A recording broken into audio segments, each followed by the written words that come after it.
So you're in the market searching for a new camera lens, but you have no idea which lens to purchase, which lenses are compatible with your camera's mount, and you don't understand what the numbers mean on the lenses. Well, in this video, I'm going to enlighten you so you can not only purchase the correct lens, but also have a better understanding on why you should purchase your first lens or next lens. Hi everyone, my name is Donzel. Let's get started, shall we? All right, so first and foremost, we need to find out what size sensor camera we have, just to determine what camera lenses are compatible with the camera's mount.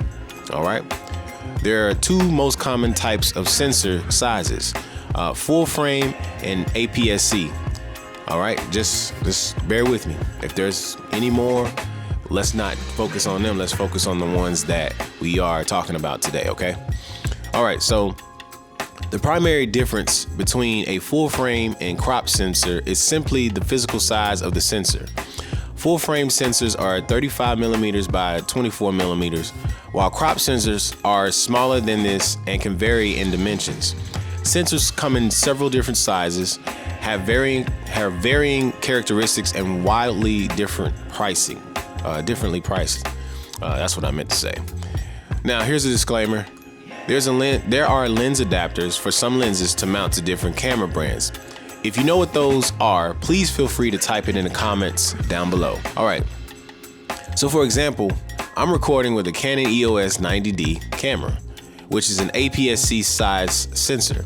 But if I didn't know the size sensor I had or have, I could quickly do a Google search for what lenses can mount to the Canon 90D, or I could go to Amazon to see if any lens I'm searching for is compatible with my camera. And another option is to go to Canon and look up this exact camera and find out what sensor size this camera is. So you have plenty of ways to find out. You have plenty of ways to find out what you're looking for. All right.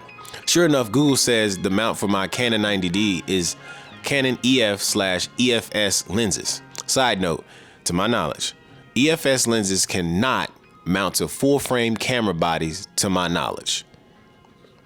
If you know, if I'm incorrect, please put it down in the comment section below. I really would appreciate it. There are some Canon lenses with the letters EF and/or EFS located on the lens to show you what's compatible with mounting to your camera.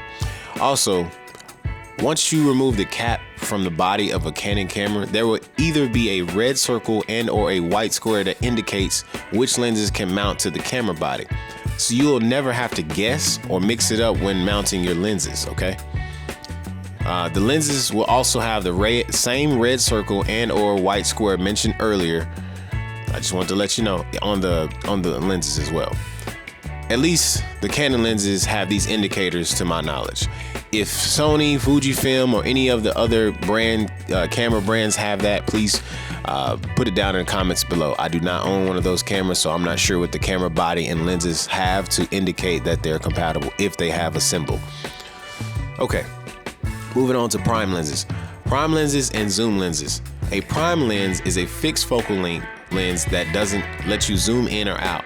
Prime lenses have very wide or large apertures. Aperture measures the size of the hole when the lens opens inside the camera. Side note, high resolution, low distortion, better optical performance, and weatherproofing. This is all for the prime lenses. Usually it has better quality because it's a prime. I believe that's what it is. All right, so zoom lenses. A zoom lens allows you to change the angle of view quickly without changing lenses. A zoom lens can be manually adjusted by a user to create focused images throughout a wide range of distances from one's photography subject very close up to very far away.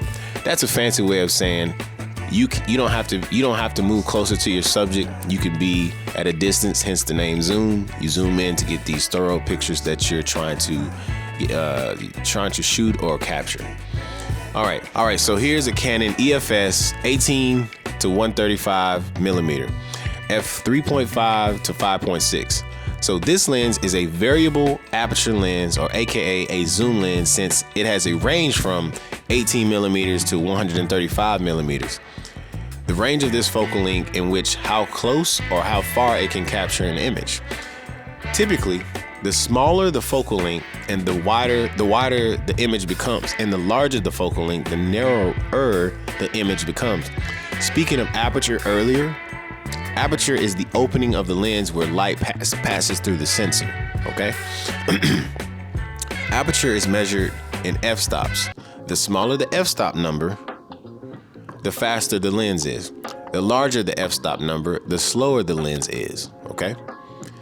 An f-stop of 2.8 is faster than an f-stop of 5.6. Also, the smaller f-stop number perform better in low light settings. So I just want to inform you on that. All right, so in photography, we refer to it as a fast lens due to how much light is allowed in. Think about it this way. When you're in the dark, your eyes dilate, so more light can pass through it, providing better vision for you to see in the dark. And the opposite is also true. When you turn on the light, your iris will constrict to allow less light to pass through it, giving you the perfect balance of brightness to pass through your pupils. Does that make sense? Comment down below. Tell me yes or no. If you made it this far in the video, let me know. Comment yes that it makes sense. Comment no that it doesn't. Either way, I appreciate you for making it this far. All right, so examples of fast f-stop numbers are 1.4, 1.8, and 2.8. These f-stop numbers create the blurry background everyone knows and loves. Those blurry backgrounds are called depth of field. Depth of field is the distance between the nearest and furthest elements in a scene that appears to be exceptionally sharp in an image. Let's see. So let's move on to the part of the lens on the let's move on to the lenses and what they have on them, the specific meanings. So you got IS, USM, and STM, okay? The IS on the lens means image stabilization. All this means to us photographers is it reduces camera shakes. It reduces the camera shake while we're shooting handheld at lower shutter speeds or recording. All right, the acronym USM stands for ultrasonic motor. This feature is dope because it can find focus in a fraction of a second, allowing you to shift focus quickly between subjects. The STM stands for stepping motor. This feature is smooth, fast, and almost silent while recording video. It's important that I talk to you about these things so you have an idea what these acronyms mean. All right, the circle with the line through it is the diameter symbol. This symbol is followed by a number. This symbol followed by a number is the diameter of your lens. This is important to know, especially when purchasing lens filters, lens caps, and lens hoods. So I just wanted to speak briefly about that. Moving on, whichever lens has the largest diameter, that is the lens you will need to purchase your step up or step down rings for.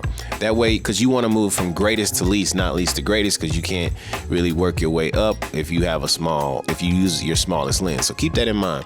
You can, but you still have to be cautious of what you purchase so you can, you know what I'm trying to say. Moving on, let me rephrase that. Step up rings and step down rings. Bottom line is the largest lens that you have, that's the lens that you need to purchase your step-up ring for and work your way down. Okay, moving on. To mount the lens, align the red circle or white square with the matching symbols and then rotate the lens clockwise. You should hear a clicking sound which will confirm that your lens has been mounted properly. I just want to inform you in case you didn't know, if this is your first time, there you go, you're welcome. All right, the AF stands for autofocus and the MF stands for manual focus. And last but not least, some lenses have a plastic finish near the back of the lens, and other lenses have some metal finish to the back of the lens.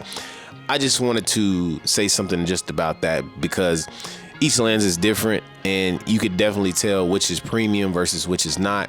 It doesn't mean that other lenses that are plastic aren't premium or can't provide something great, but just keep in mind that there's a difference between a little bit of everything, and I just wanted to kind of touch on some things. So yeah, definitely appreciate it. See you in the next one.